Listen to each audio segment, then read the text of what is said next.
So in case you missed it, RuneScape is posting a lot about leagues.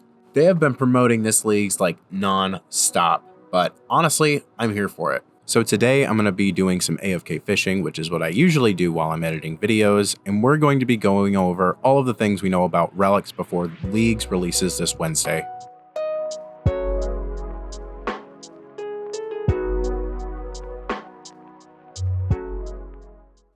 All right, everybody in, everybody comfy? Good. Let's start with the relics we know about so far. Over the last week and a half or so, Jagex has put out a total of 8 relic fragment reveals. Now, outside of those, there were a few shattered relics that we got a glimpse at, but really don't have any information about.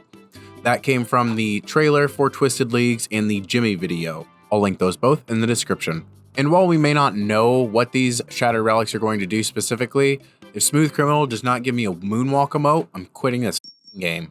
Okay. And that leads me into my first point. Relic fragments are going to be basically power-ups. Think of Mario and the mushroom, but the mushroom means you're going to do 3 times damage with your thrall, or you're going to heal 3 points off of each Slayer monster killed. Things like that. Also, you can only have like 2 mushrooms at the same time. Then you gotta buy more slots. You can also upgrade the mushrooms with points, make it into one of those flowers or one of those stupid tails or whatever. The analogy's getting away from me. Anyway, you should go watch those 2 videos. They'll explain it a lot better. I do know, however, that there's gonna be a metric shit ton of these, and I'll get into that a little bit later on.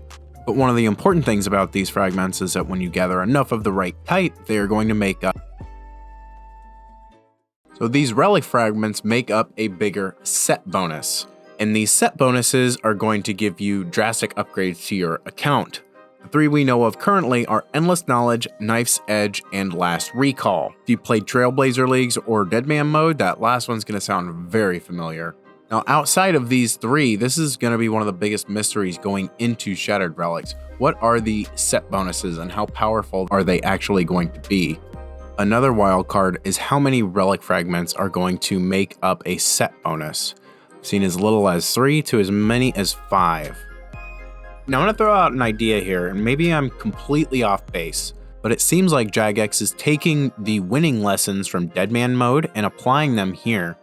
Now obviously there's tons of similarities, that's not breaking news to anybody, but the amount of relics that we're going to get is actually wild. Just look at this list. Look at this list of relics that we got for Deadman mode. They're basically importing that into Leagues 3. Now I know it's not a Control-C, Control-V kind of situation, but this is an example of the list we could see once we're in Leagues. So I know you're probably thinking, okay, great, fantastic. Dan, what's your point? My point is that if these shattered relics function the same way mechanically as the relics from Deadman mode, you may not even need the set bonuses.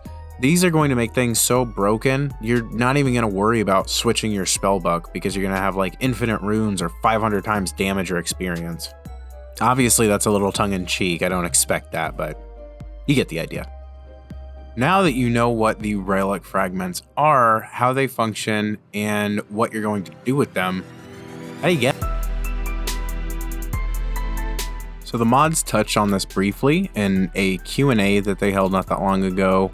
If you want a relic and a certain skill, you're going to have to do that skill in order for it to get a drop.